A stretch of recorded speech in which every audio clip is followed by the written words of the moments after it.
What's going on, y'all? It's Yarrii from Yarrii's Take, the podcast where I keep everything raw, uncut, and educational. In this podcast, I hope to reach out to people who are ready to wake up and heal from generational trauma. Stick around to learn something new with each and every episode and see the world through my take. For today's episode, we're going to be highlighting the importance of supportive friendships. And for that, I had to bring in my childhood best friend, Melissa Lopez. Hi guys, my name is Melissa. I'm here today to be on Yarrii's Take, and I'm so excited to be here and I'm honored. We're going to be talking about our friendship, everything we've been through, and how we've been there for each other since we were kids. Literally, since birth. Yes. So, I think it's important to give them a little bit background information because they don't know you or me. They got to know what we were about. Let's talk about it. You want to tell them or you want me to tell them? You can go ahead. Okay. So, we basically became friends kind of through our moms. Our moms were friends way before we were even born. Yeah. They met at a high school, and being very few Turks in America, her mom heard my mom and her sister speaking Turkish and ran up to them saying, "Oh my God, you guys are Turks." Right. And they became friends like that. And next thing you know, I was born, and 2 years later, Melissa was born, and we became best of friends since birth. And ever since then, we were inseparable. Yeah, ever since then, we just been, I don't know, even if we weren't really there for each other, we were always there for each other. It was just like, we've had times where we had fallouts or we had times where we weren't getting along. But if I ever called her or if she ever called me, I never felt like I'm being a burden to you or you're being a burden to me. Mm-hmm. It felt like literally nothing happened. It was just me and you again, Yarrii against the world. Yep. Yeah. I feel like with today's generation, a lot of people don't understand the value of a good friendship. And I have a great group of friends, and I'm grateful for that all the time. I couldn't have asked for better friends, and I think not a lot of people can say that because people don't really understand the trials and tribulations of keeping a good friendship. Like, it's not always good. It's not always going to be happy. It's not always going to, how do I word this? Like, me and you have been friends for 21 years, and we really didn't have any issues until life started to hit us, right? Like, what, like maybe 19, like I was 19 probably, right? And you were 21. Like, that's when I feel like we had our first real problem, and that's when, like, life started really I think that's also because it's like, life got in the way, like, life happened, and we kind of, I don't want to say you moving to away. Yeah. Nobody needs to know where. You moving away kind of like affected our friendship as well, but we started becoming our own person. I feel like growing up together, like we kind of were inseparable and we were like one person together. But even like when you went to Turkey, when you were gone for 2 years and then you came back, it was like nothing ever changed. Yeah. It's because, but I feel like we were so much younger then too. Like we were so young, like we didn't have a reason not to. Didn't have work, didn't have school, didn't have life. No, basically. I feel like once we started becoming our own person and like college and life got in the way, we didn't have as much as time for each other. And I think I can say that part of our friendship was a trauma bond. Like we kind of have. For sure. I don't want to like say everything. Older child syndrome. Literally, oldest child syndrome. Yeah, like we both have it. We're the oldest in our family, and we went through a lot, being misunderstood in our household. And I don't want to bash my parents. They are great parents. They've never really done anything to be bad parents. It's just foreign parents don't really understand how we feel mentally in this country, and that's fine. Like they're not from here and they don't understand that. So I feel like we connected over that because we related to the same issues. And when life got in the way, I think I took it harder than you because I started seeing my best friend less. I started hearing from you less, and it felt like I was the only one putting effort into the friendship. And I just didn't realize that you also had a lot going on, and I forgot that you were your own person as well and not just my friend. Yeah. Which is something it's important to remember because a lot of people take stuff personally, and I don't think anybody should. I just feel like as you're growing up, like everything is just kind of like go with the flow. Like I had a whole plan and it didn't go the way it was supposed to go. Like I know you had a whole plan, didn't go. And it's just like, I feel like when I was trying to, I don't want to say find myself, but like I grew up at an early age. Like, I always had to be independent. And, like, when life really started to hit me and I really had to realize, like, I have to be independent, it, like, kind of shied me away from everyone. Like, me and you talked every day. Like, we did stuff all the time, like, sleepovers all the time. Like, our siblings are, like, best friends. Like, it's just, once I knew, like, okay, like, I need to get myself together, it kind of shied me away from you. And I never, like, realized that it was you feeling like you're being an outcast, because I thought, like, okay, because she's, like, older and, like, she's going through, like, she knows that, like, it's time to get our lives together. And I never, like, took that feeling under consideration of explaining it to you, like, this is why I've been acting like this, until you came to me and were like, okay, well, we haven't talked for days, or we haven't seen each other for days. Like, what's going on? This isn't us. And even, like, when I did explain myself to you, like, the first and second time, I didn't really feel heard, because I think you were so hurt, and I was hurt too, but I was just like... It wasn't the right time to talk about it. Yeah, That's I agree. Also, there's a time and place for everything, and that time wasn't the right time for us to be talking about it, because I don't think you could have told me what I needed to hear, because I had expectations of what I wanted to hear from you, and that's another thing. You're not supposed to have expectations of other people, because nobody can live up to that. You have to... It's important accepting somebody for who they truly are, because if you can't do that, you're never going to be happy with the friendship, relationship, any type of relationship. Like, whether it be your parents or significant other, you're never going to be happy with that person. Yeah.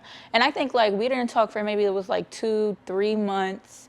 And then we, like, finally reconnected. That was, like, our biggest fight. Yeah, it was. Before that, we wouldn't even go, like, 3 days without talking speaking to each other. Yeah, that was our biggest fight. Yes. And then on top of that, like, once we started talking again, I was nervous. I was like, it's not going to be the same. Like, she's going to hold back. I'm going to hold back. We're not going to talk about anything like we used to. But then it's like I said, like, when I was going through anything or you were going through anything and we just reached out to each other, it just felt like normal. Like, you know, like, we're soulmates. Like, I've always said that. Like, you're my friend soulmate. So it's just like, I never want to lose you ever as a friend, but I also feel like that helped us grow a lot as individuals and as our friendship now, like how we are and how we talk. And even if we don't talk for 2 to 3 weeks, a week, we're still fine. Yeah, we are. And, like, I understand that now. Like, our first fight was kind of like when we were a bit younger too. And I was like, I thought I was the most mature person. I thought I had everything figured out, and I really didn't. And, like, maturing is being able to acknowledge that as well. I kind of didn't, I wanted to gatekeep you. I didn't want to share you with others. And I, like, once you started making more friends and having a life outside of me, it kind of hurt. I was like, damn. Like, that's my friend. Yeah. But, like, that's not fair of me to do so. And, you know, accepting that was, like, a big, I think in my head, I had this image of you, of who you were, because of how we spent our time together and how we were literally the same person when we were spending time. And I didn't realize who you were outside of our friendship. Yeah. And once I saw that, it kind of felt like I never knew you. And that's why, like, I feel like I kind of took it harder and I stepped back from you. And we weren't able to bounce back right away after that. Like, after that first big fight, we didn't bounce back right away. Like, it took trials and tribulations of being able to bounce back to where we are today. But we both had a lot of growing to do in that time. And I personally had to learn how to accept you for you and not who I thought you were in my head. Yeah. And until I did that, until I could have, like, done that, I was never going to be able to bounce back and be able to sit down and have a conversation with you like like nothing ever happened. And it took a lot of conversation. Like, you reached out a lot. Yes. Trying to because fix, you have a toxic trait of not reaching out. And honestly, like, when I was explaining my point of view to Yaden, I just feel like I said, it wasn't understood, but because, as she said, like, she had an image of me in her head already, and I couldn't portray that image. But Yaden, like, she's a persistent person. When she wants something, like, she'll do it, she'll get it. Like, she reached out to me a lot, and I never, like, ghosted her or anything. Like, we always talked, and we always whatchamacallit. But the conversation... You never ghosted me? No. You never ghosted me. When did I ghost you? We're not going to do that right now, but you're lying. No. Maybe say you're lying. You wrote me the letter. Don't get it that forbidden. Okay, no. I wasn't going right. We're not talking about that. All right, boom, whatever. But you Restart. did ghost me. You can't say you didn't. Especially after, like, remember when Girl Camp came and then he left and then that was the last time we hung out. Then we didn't speak on it and I reached out to you and you never responded to me. You literally ghosted me. Damn, bitch. Well, I think you blocked me too, though. No, I didn't. Yeah, you did. After mektup'u yazdıktan sonra, yeah, you did block me. After that, that was my first time ghosting you. Yeah. That was my first.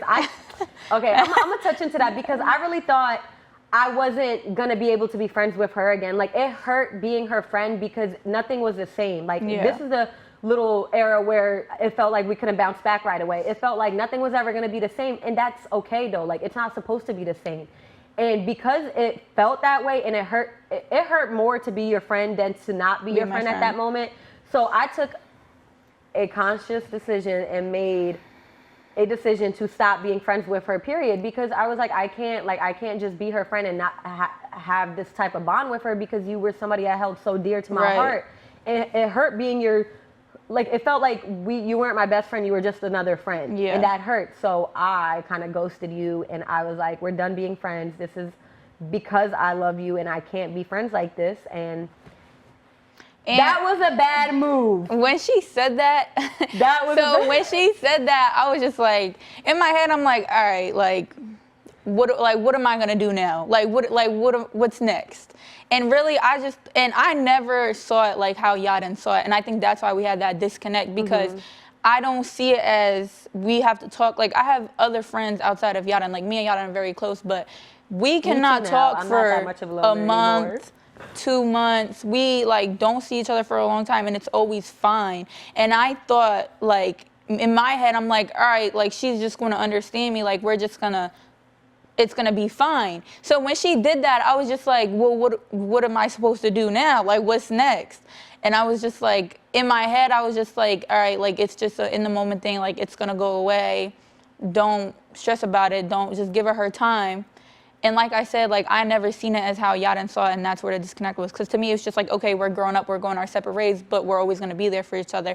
But for her, it was just all right, we don't talk anymore, and it's not the same. So we need to fix it, or I can't be your friend because it hurts to be your friend. Yeah, that's literally what it felt like. Yeah. But that's also two different perspectives. A lot of people don't realize when you have an argument with somebody, your perspective is not the same perspective for them. They didn't handle the situation the way you handled it. They probably handled it worse or better, you don't know. And that's why it's important to communicate your feelings, but it's not just with communication. I always say this, action. Along with communication, yes, actions speak louder than words, but also comprehending and understanding the person in front of you is important.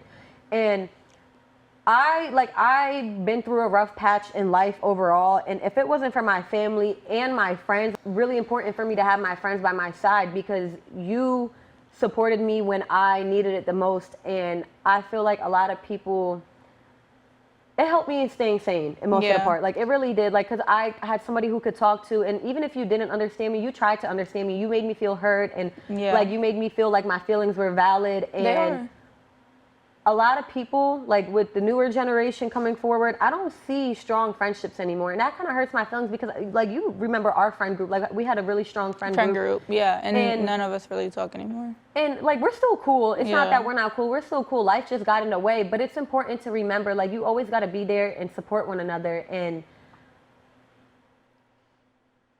I have a 13-year-old sister growing up, and she be telling me about her little friend drama, and I listening to the drama that she be telling me. I'm just like, this is nothing. You guys don't realize this is really nothing, and you guys shouldn't be staying mad at each other over small petty things because it's really not worth it. At the end of the day, you need to enjoy those young years that you have together because this is the most time you're gonna have together. Because when life gets in the way, that's when the biggest trial and tribulation comes through, and that's when it shows who your true friends are and who really is worth keeping around. And to the friends that you have that are worth keeping around, don't just cut them out. Literally, keep them close. It's so hard to come across genuine friendships these days, and I'm blessed. I have a plentiful of them. I'm blessed. Even just one or two is valid. You don't need a lot of friends.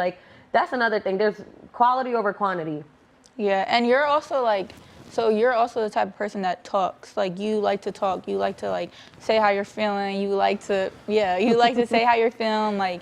You don't really hold nothing in. But I'm the opposite. I'll cry and get over it, and then once it'll hit me again, a month later, I'll cry again and get over it. But I don't really like to talk much about what I'm going through, how I'm going through, or how I'm coping, because that's my coping mechanism.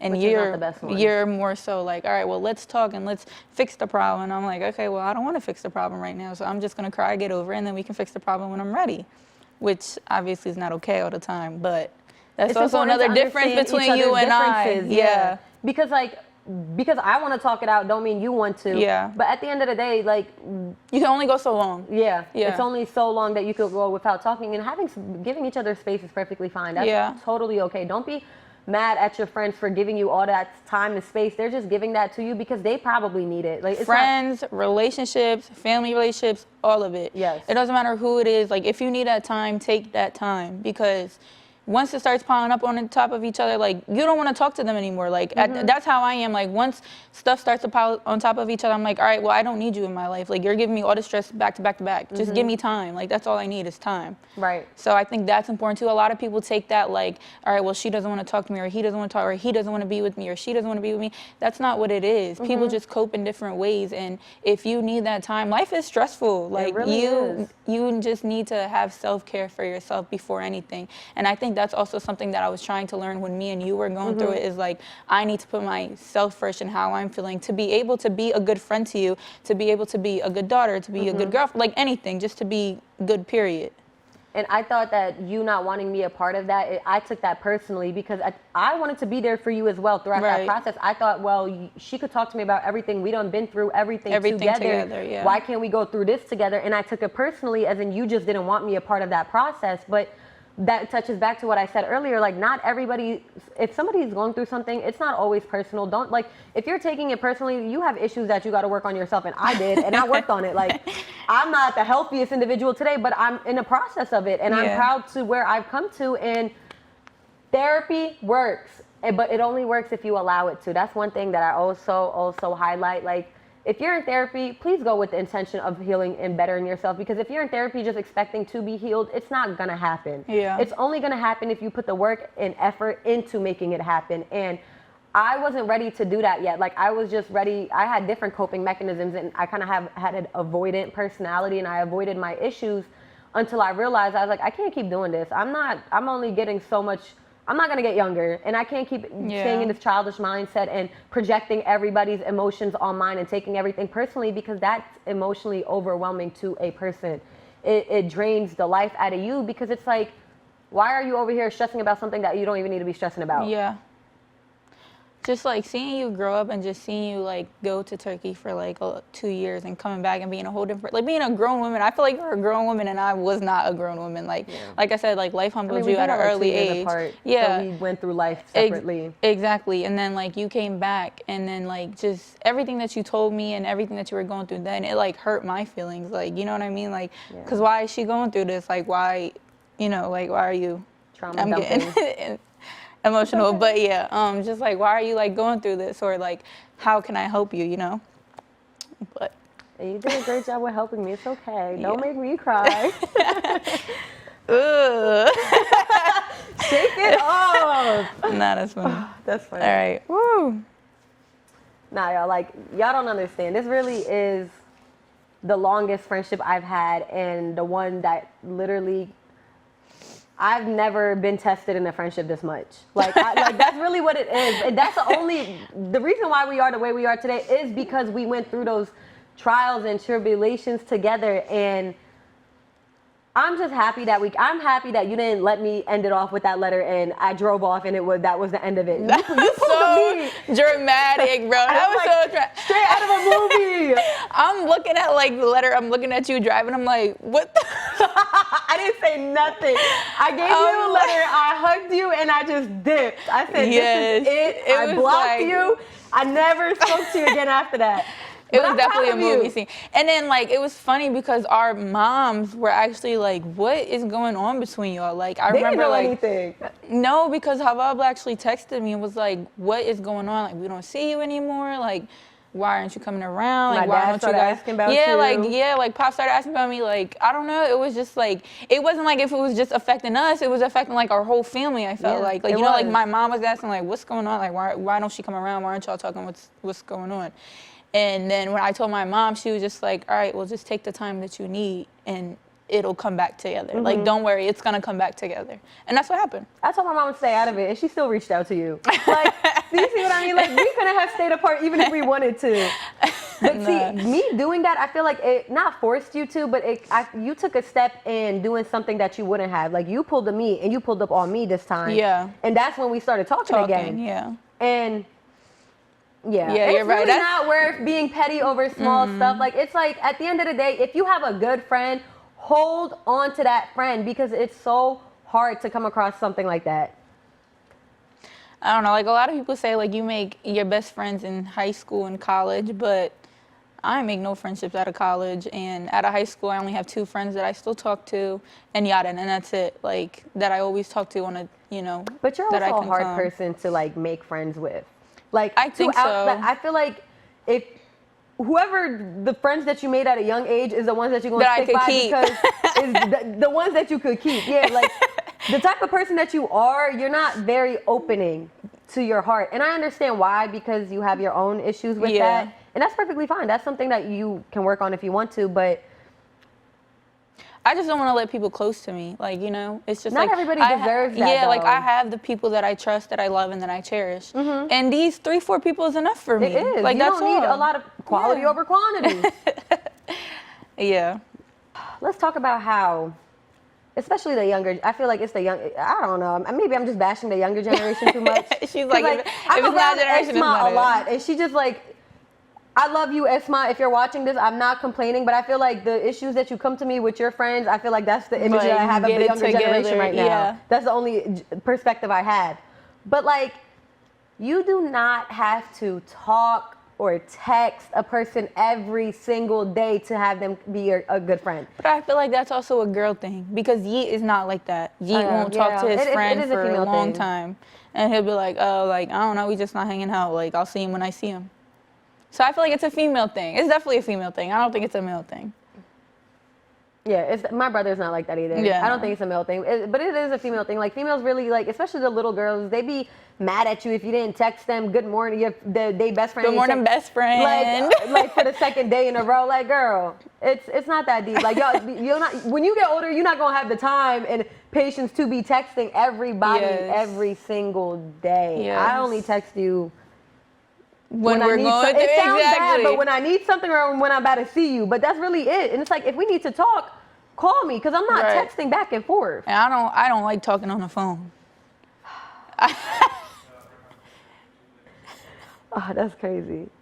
I don't like talking on the phone. It just irritates me so much. Okay, like, I just want to, let's just text or send me a voice message. I love to hear your voice, but why do we have to talk on the phone? I got to hold the phone. Because I want to hear your response in that moment, and then I'm going to hang up after. Like, you acting like I'm trying to be on the phone for an hour. I don't know. Like, I don't know. When people call me, I'm just like, why are you calling me? Like, just text me. Like, just text me. It's okay. Here we are. Like, I'm proud of you for who you're becoming and how you got here. Like, I'm not going to dive deep into that because that's not everybody's She going to say how you got here.